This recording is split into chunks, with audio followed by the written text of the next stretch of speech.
Hi, hi, hi, hi. Okay.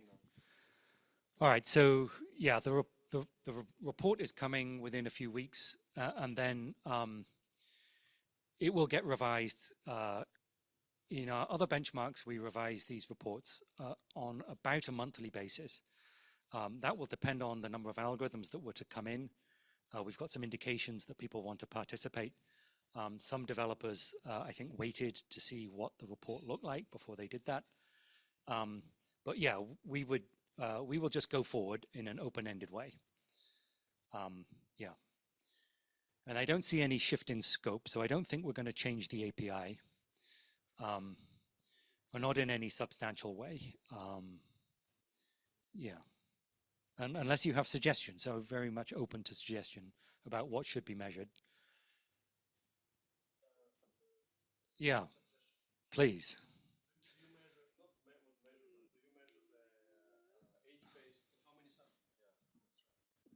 How many samples per age? That would be a good measurement, right? In terms of, because you did ethnicity, kind of, but I mean, from my experience, you are not, it's not a public data set that you are using, right? This is your own. But in the public data sets, the amount of children relative to adults is very, very small. So the bias is obvious. There's going to be bias in terms of age estimation, I would think. So I'll make some comments on the data sets. We have a visa data set, and it's collected in one country, but it amounts to 6 million images, and it goes from neonatal 0 years old all the way up to 90 or 100 or above. So it's demographically narrow, but it has every single age represented. All frontal images, we have a mugshot database, which is adults 18 and up. Mugshots are 75% men, fewer women. There is a race classification in that data set, which is not particularly useful, all collected within the domestic, the United States. We have a border crossing photo database, and that is, it's much larger than the set that we used in the report. We could generate very large numbers, but only from 14 years and up. The application photos, which are these immigration office photos, are very good quality, also 14 years and up. But both the border crossing and the application are global databases, many, many countries involved, not visa waiver countries. So we don't have French, UK, many countries that don't require a visa. Most of those countries are not represented. We have, in principle, other databases that we could use, but we haven't used them at this time. Yeah. So your question was about under not having enough samples on children.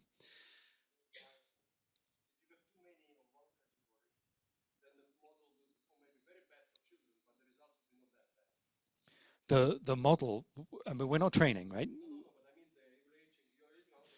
Yeah.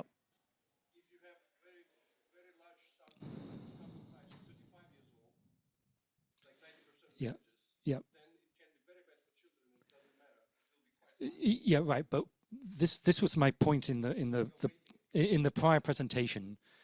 What you do is you measure some measure of accuracy, false positive rate or mean absolute error, for each bin across demographics. So you would measure it for children of age 6 born in India, female children, right?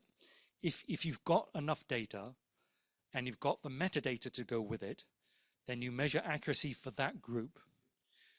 Then you can add them up in any weighted proportion that you want, according to Indian demographics or according to demographics in Paris or whatever, right? You aggregating over an imbalanced data set is an invitation to trouble. Yeah.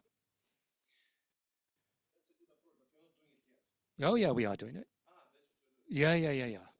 Measuring it over a snapshot over a big database with imbalance in the database is an invitation to misrepresentation. So yeah.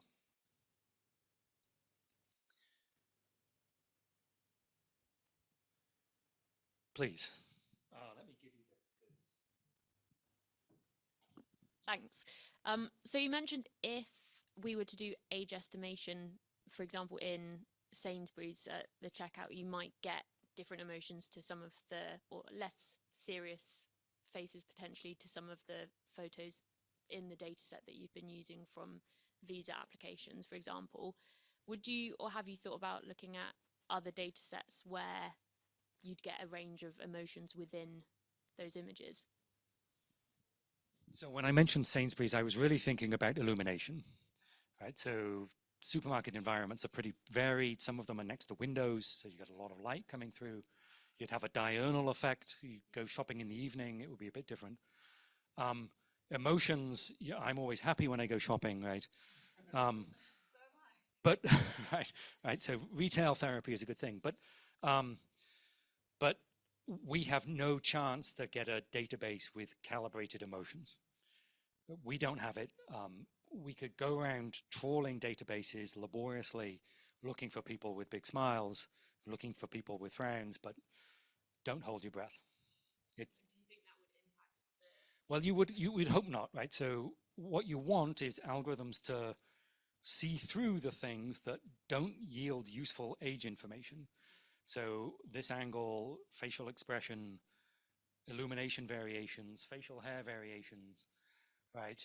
These things are not germane to aging. Now, I'm not a developer. I don't know what the difficulties of building a neural network to do that are, but I can tell you it's being done in face recognition quite successfully.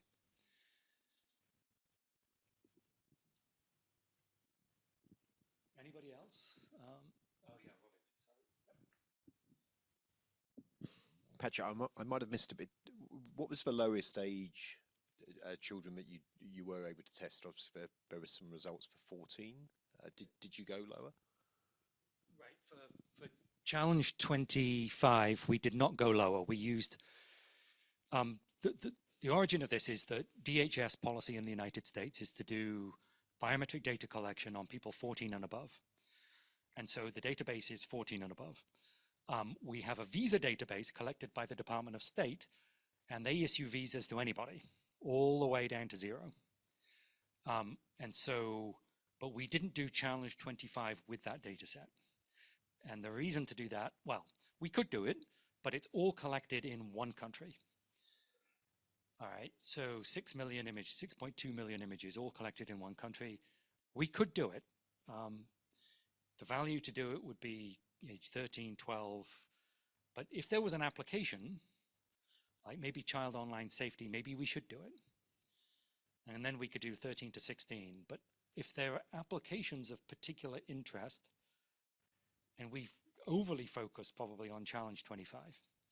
Now, maybe we could look at other things. We haven't done the applications where you have to be below a certain age. Adults, keeping adults out of kids' chat rooms. We could look at that. There's a sort of bewildering number of statistics that you could start reporting. But we'll do what people want us to do. I mean, pretty much. Hi, Patrick. I don't know if you can hear me. It's Murray Williams here online. First of all, thank you so much. The presentation was really helpful. One of the I'm on, amongst other things, on the BSI committee for age assurance. One of the perennial challenges we've got in comparing age assurance systems is the availability of a common data set for testing systems. To what extent would it be possible to make use of NIST services as a means of having a comparable baseline data set for age estimation algorithms in particular? Right. So a few things to say. Our data sets are fully sequestered, right? So under penalty of criminal penalty, I can't release any of the data. Yes, absolutely. Yes, right. I wasn't expecting for a moment you to be releasing it, but yes. And that's useful because it stops people, cheating on data sets. Yes, indeed. And not cheating, but tuning and fine tuning and all these things that algorithm developers like to do. with open data sets. But we anticipate running this thing sort of, in perpetuity. Now, perpetuity needs a qualifier, right? So if the US Congress sort of decides that we're going to close down the Department of Commerce, right, then perpetuity is now shorter time period. And if they decide that they, don't think that age estimation is a valuable thing to do, right, then they could close us down. So, but practically that's not going to happen. Well, I shouldn't say that, but given the U.S. political situation, anything could happen. But you would expect that we would let this benchmark run for a long time. Now, I can tell you in our recognition benchmarks that that people worldwide have sometimes put into procurements and tenders that participation is mandatory in a NIST test, and that any given developer must demonstrate performance above some value X. And that's for the recognition trials. And when that happens, we normally have no idea that it happened. Of course, yeah. And sometimes we do find out, because the developer will come to us and say, we would like, where's our performance certificate, our participation certificate? And we say, there are no participation certificates. And they say, well, how much can we pay you to give us one? And we say, we can't take your money and we're not going to give you one. And anyway, there's some legislation passed recently requiring an algorithm to be listed on our webpage. And I won't tell you where, but whoever wrote the legislation was not following our sort of way of doing things, because we put the 2 most recent algorithms online and we retired the other ones from the webpage. And this developer needs this to happen because this is required by law in a particular country. It's like, well, tough, right? That foreign government should go and talk to us before they do such a thing, right? So, I'm quite interested in reporting accuracy in a stable way on a stable data set over the long run, and supporting people who do want to do something like certification. Now, we're not in the NIST is not in the certification business. We don't certify things. There's a couple of exceptions to that. One is cryptographic modules, and that is done because essentially, for national security reasons, somebody had to do it. And there's another exception that I don't want to talk about, but that isn't. We're not going to get in the certification business. It would require essentially an act of Congress, and that's not going to happen. Yeah, I don't know whether I answered your question in any good way, but yeah. You said lots of very useful things. I'm not quite sure what the final answer is, but I just want to say thank you. The service that you provide is incredibly valuable.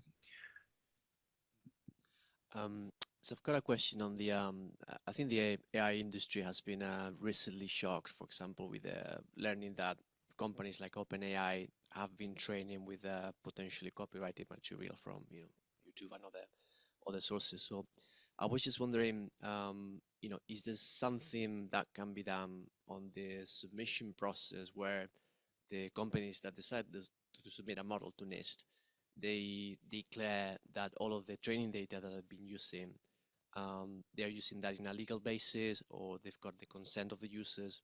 Is there something that can be done on that front? Right. So we've been asked this in the past to add a check mark on our in our reports and on our web pages saying, does the vendor assert that it doesn't infringe on copyright? And we've been asked to do that by government agencies that are concerned with such things. And so far it hasn't happened. And that was originally asked of us about, it was right at the beginning of the pandemic, so about 2020. And this was to do with a recognition algorithm that had been trained on public data. I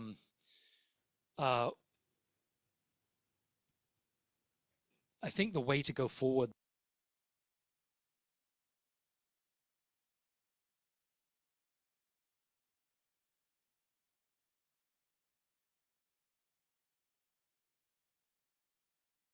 think we've lost sound online.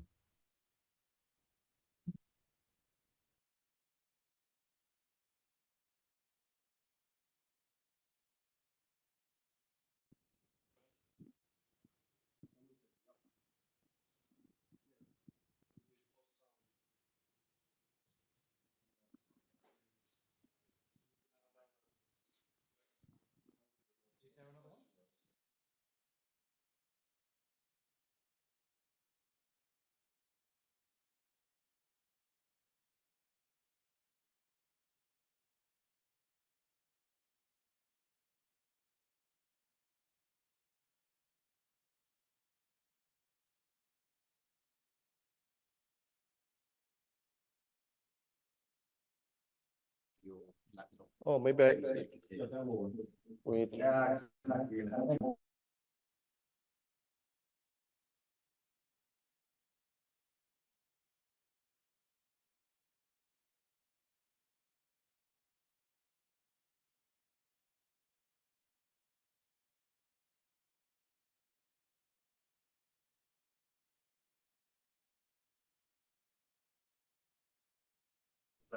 Try. Yeah, I don't have no sound. It's the speakers picking up. So now it should be working. No, we So should be okay here, I think. Just like that should. Say something. Can they hear? hello, hello, hello. Can you hear? I'm a young person pretending to be an old person. Yes, we can hear you, young person. No sound. Yes, back. Okay, so now you can. So one thing that's being conceived of in the United States under this executive order is that NIST would do things like examine safety or reliability or transparency or some AI aspect of AI models. And this is not to do with biometrics or age estimation. It's a sort of more general statement like this. Now, for that to be useful, then you have to have traceability between what was sent to NIST and maybe what would be fielded in a some kind of setting. So this traceability issue is not present today. So if somebody sends us a face recognition algorithm today, and they claim that it's being used in, election system in Guatemala, we have no way to sort of document or verify that it is the same algorithm. In fact, really the only way to do it is vendor attestation, right? So the vendor would say, under some kind of penalty of getting sued, that that algorithm is the one that's being used in the election system in Guatemala, right? I think there are things that we could publish that would improve traceability, but we have not made any attempt to do that at this time. Now, that might change per this AI executive order. So now we can switch back. Thanks. You mute, yeah, mute. Hello, hello, hello. Hi, we can hear you still. We've got new batteries now, so yep. Robin again. Let me give you the mic. Patrick, have you got any? You said that you only chose to do facial age estimation. Could you just give a bit more colour as to why currently you feel it was worth doing that compared to other techniques? Because certain people think that hands or veins or ears or hearts or voice, sometimes they get grouped together and they're all deemed to be no good, or people think that something else may be better, and it's not fair that you may only be looking at face. The answer to that one is just that we have images for that. We don't have voice samples in the millions. We don't have very many vein images at all. We have some palms. You could maybe look at hand geometry, but probably not in the way that the vendor sort of anticipated doing that. And again, the sample sizes are thousands, not hundreds of thousands. So it's just that we have face. I was just curious, because you were making comments about having issues with the camera and the lighting and, you know, how to match skin tones and things like that. If you were magically or theoretically given pretty much access to perfect pictures from just about anyone in the world, but you didn't have the metadata of their actual age, is there any value that you could extract from that, do you think? To help with, you know, skin tone or something? So we're not in the algorithm development business, and we're not. I can imagine a developer with some data might be able to do some kind of unsupervised learning, something. We're not training, we're not developing, we're not in the algorithm development business. If somebody gives me a data set where I don't have age, I can't use it for testing age verification system. I might be able to use it for testing identity if I had identity labels. But the data set that we've got, these application photos, are really quite good quality. And they come with metadata down to the day, right? So we know which date was captured and we know the date of birth. Yeah. So for the dataset question again, do you have plans, well, a budget or ideas to collect? So if you go to this Safety Online challenge of 13 years old or something like that, because that seems to be getting more involved voice in terms of how important it is, you would probably need to collect data, right? Do you think you will be able to collect data of children to do a benchmark on that specific age group, like 13 challenge? We have no plans to do that.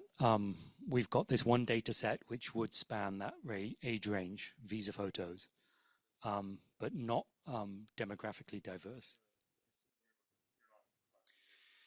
So data collection, as developers will know and many people will know, is expensive, right? And it's been a long time since we actually collected data in-house.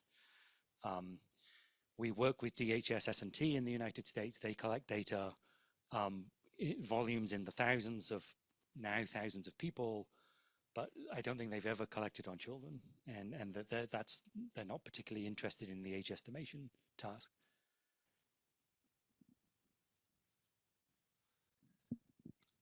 So there are some practical issues in real life deployments of age verification system, which I haven't decided yet if it's one thing or another, but so take, for example, someone wearing makeup.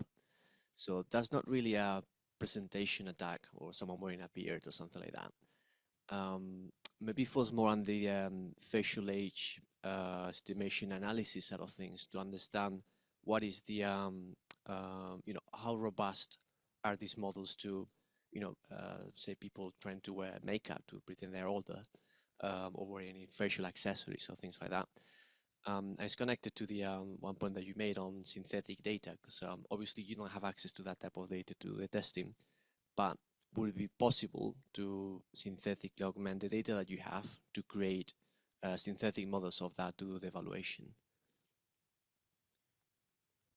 So if it was valuable to do something like that, then I think we could do it. So my management likes me not to do the same thing again and again. They want to see some kind of innovation or, you know, pushing the boundaries on how you measure this stuff. Synthetic data is a bit problematic in that you don't necessarily know whether the synthesizer is doing the right thing, right? So if somebody sent me an algorithm that would apply makeup, right, my instinct would be to say, well, is it doing the right thing? Right? And how would I know that? I would want to go and look at a data set that does have makeup for real and check that to validate essentially the synthesizer. Ditto, you know, pose. If somebody gives me a synthesizer of 23-year-olds with their head at 45 degrees, does it look like the real images that I've got at 45 degrees for 23-year-olds? So this whole validation step, I think, is necessary. I'm sort of open to doing something with the synthesizer. The case there is that if there's a synthesizer, it may well be in the public domain and you could do it yourself. Now, the validation step you might not be able to do, and then I would think, yeah, okay, let's try and assist there. And we've been asked to do that with things like false match rates in the past. In face recognition, people build a synthesizer and they, oh, look, we've just generated, 100 million people, right? And the false positive rate amongst them doesn't look anything like the false positive rate from the same algorithm applied to real people. Now, why is that, right? And so that would say you've got a defective synthesizer. Now, you need a metric for defective, but I'm open to having this conversation, but that validation step is necessary. Hey, Patrick, Andrew Hughes. I'm new to ISO SC37 biometrics, as you know. I wasn't around when the NIST performance evaluations were done and the relationship between those and standardization efforts in SC37. Do you anticipate standards coming out of the age estimation work, the algorithm testing that you're doing, or is it still we don't know what to standardize? Because that's always the question with standardization: is what do you standardize?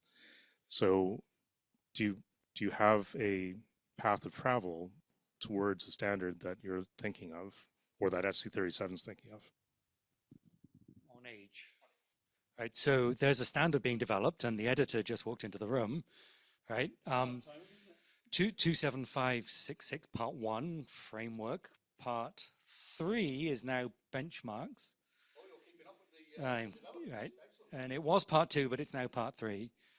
Part 3 is about benchmarks, right? So what I told Kai Rannenberg, the convener of that working group, and I think I told Tony, is that going forward, we anticipate making some comments to do with sort of technical aspects of the evaluation, maybe something about demographics, maybe something about uncertainty estimation, but I'm not really going to talk about age assurance in the larger scheme of things, the application-specific aspects particularly. Yeah, you do. Okay, you seem like. So there are several SC37 standards. So there are several SC37 standards around test design, around biometrics.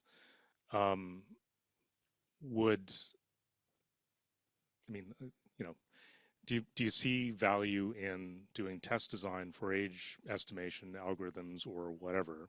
What I'm trying to do is I'm trying to figure out, does this test as it goes forward result in either a test design standard, performance evaluation standard on the biometric side?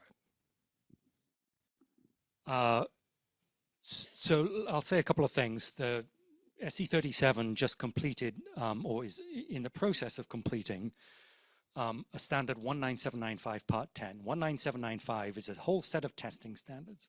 Part 10 is about demographic effect in biometric systems, not just face, but other systems, right? But it talks about recognition error rates. It doesn't talk about things like PAD or age estimation or quality summarization or anything like that.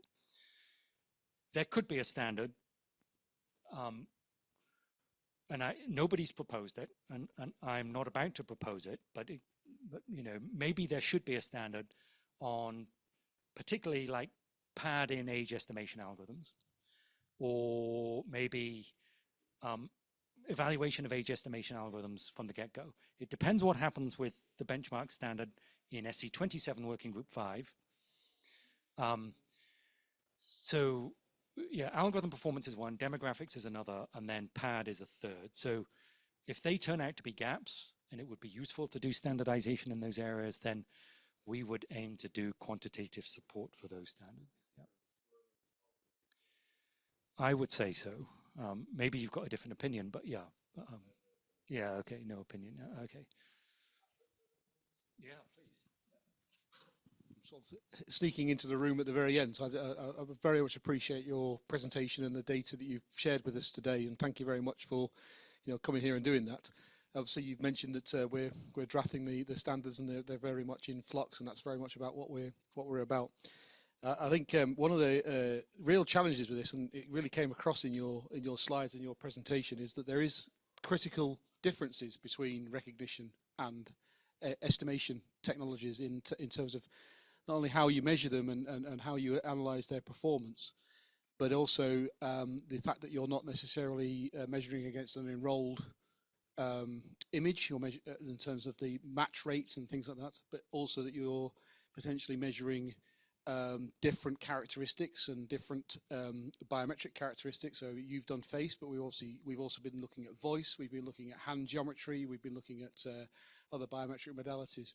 So I do see absolutely there will be an iteration of standards as we go. We're at the kind of framework stage at the moment, but I definitely see a need for expanding on that as it goes through and get some more. So in kind of response to we're kind of like, you're right, it's coming, but we're still at the overall architecture and design phase of it than we are at a kind of detailed technical analysis phase. But I was just wanting to say thank you very much to NIST for all the work you've done on this. It was a fabulous amount of data and information, which frankly only NIST in the world has got the capability to be able to do. So it's very welcome. Yeah, thanks for that. Yeah, our value here is that we have these data sets that and in principle, well, for sure, we've got much bigger data sets that we could deploy to this. We didn't think it was necessary right now, but we could do a bit more going forward. But it's going to be face related. So, and if somebody wants to use fingerprints for this, well, I don't think that's, how much information's in a fingerprint? Not much. So, yeah.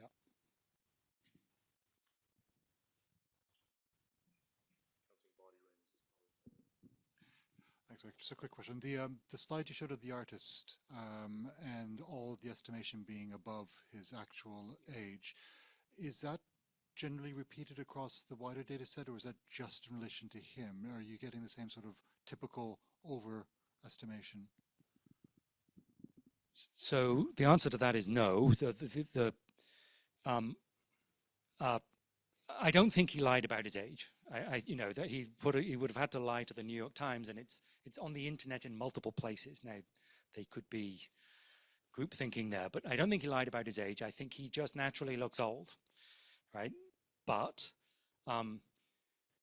so there's noise.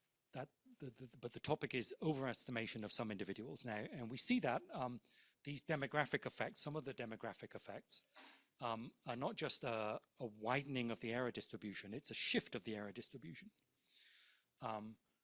And that, I think, in principle can be fixed. It should be, in quote unquote, an easy fix for the developers if they've got data, right? If you understand that you're overestimating age consistently in South Asians, for example, then maybe you can fix it. Now, making an explicit measurement of somebody, are they South Asian? Let's subtract 3 from the age estimate. That is not the way to do. Obviously not the right way to do it. You would need training data, and you would probably need to refine the model to do it. Look, we do black box evaluations. I don't know that everybody's using a neural network, right? But they probably are. I don't know. We don't ask what's in the black box. So I don't know what it takes to fix this.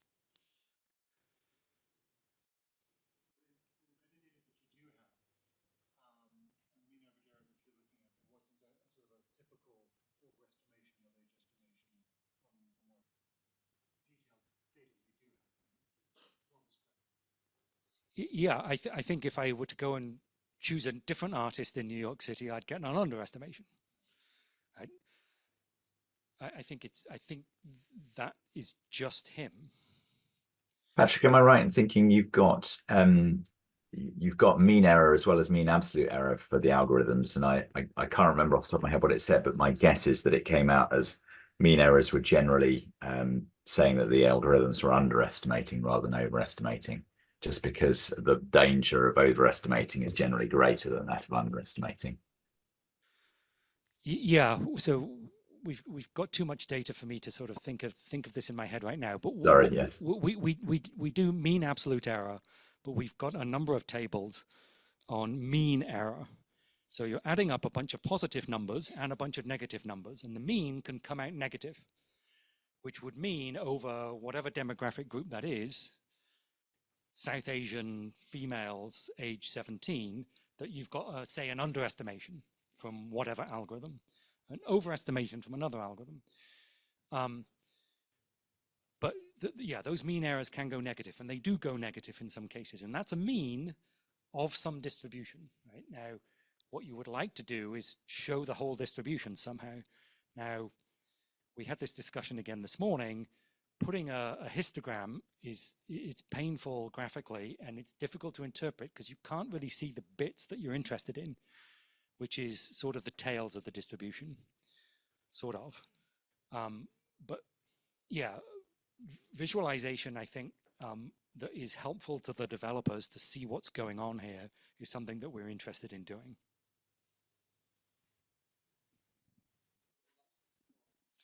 You were beaten. Patrick, a couple of things. One is that you've been an expert in this for many years. Hopefully, that's not rude. And do you think, seeing where facial recognition performance has gone over the last decade, it may be early days with facial age estimation, even though you did look at it in 2014. But do you think that, in your view, over the next 3-5 years, it's likely that facial age estimation, as long as training sets get more diverse and more voluminous, that this will be probably an effective way proportionally to check people's age without trying to identify them, as long as regulators don't let you identify people with the faces? So you're asking me to predict the future, which I shouldn't do, but you don't want to bet against AI generally. The face recognition community, it's true, we've documented this, has reduced error rates markedly. So you have a fixed data set. 5 years ago, there was a 30% false negative rate, and that is now 0.3%, 2 orders of magnitude. So things that didn't match before do match now, according to the same match criterion. And that's quite remarkable, and it's because AI learns all these invariances in images. Age estimation is a bit different because you're estimating a continuous quantity. Face recognition is about ID. I'm Patrick and I'm nobody else, and it doesn't change, right? Short story. Right, so one thing that I thought about doing with the data, and we didn't do yet, is to do what I think is called the Oracle algorithm. And that is to take the best estimate from Yoti, the best estimate from, so given 6 million images, you take the first image and you say, which algorithm gives me the best estimate? Take the second image and take the best algorithm's estimate. And the algorithm varies for each image. And then you get this magic oracle that came along, and you could see how good accuracy would be if you were magically able to determine to throw which algorithm at which image on the fly. But that would give you sort of an upper bound on, a quote unquote upper bound on accuracy. And this, in principle, could be realized by retraining or by buying lots of companies or yeah. Thank you very much. You may have answered this already, and I apologise for that, but what you've announced today, what are the plans for making that available in a report? Is it coming out? Is it being published on the NIST website? What are the next steps for it? Right, so the report is with management review now, then it will go to external review. We would hope to have that completed maybe in April, into May, quite possibly. But yeah, the content is done. It's just review and fix whatever needs to be fixed. Thereafter, we would revise this report, and we would keep going with new and extended analysis, new and extended data sets, new algorithms. That's great, thank you. We've also overrun slightly on this this session. Paolo, one last one, go on. Also, future so it's like last philosophical mostly question maybe. Do you have plans to do like you have PAD or PAD estimation, the evaluation and the biometrics and age? Do you have anything about synthetic data detectors evaluation, benchmarking of detectors of synthetic, you know, whether it's fake or not fake? Do you have any plans in the future to do that, which is a lot of work? Right. So there are colleagues working at NIST on that topic. I don't know what I can say about benchmarking. I just don't know. Yeah, but there is some interest in that topic, and you know, my personal belief is that ultimately this is going to be really, really difficult because the people who are making deep fakes are getting quite good at it, which was your point in your talk.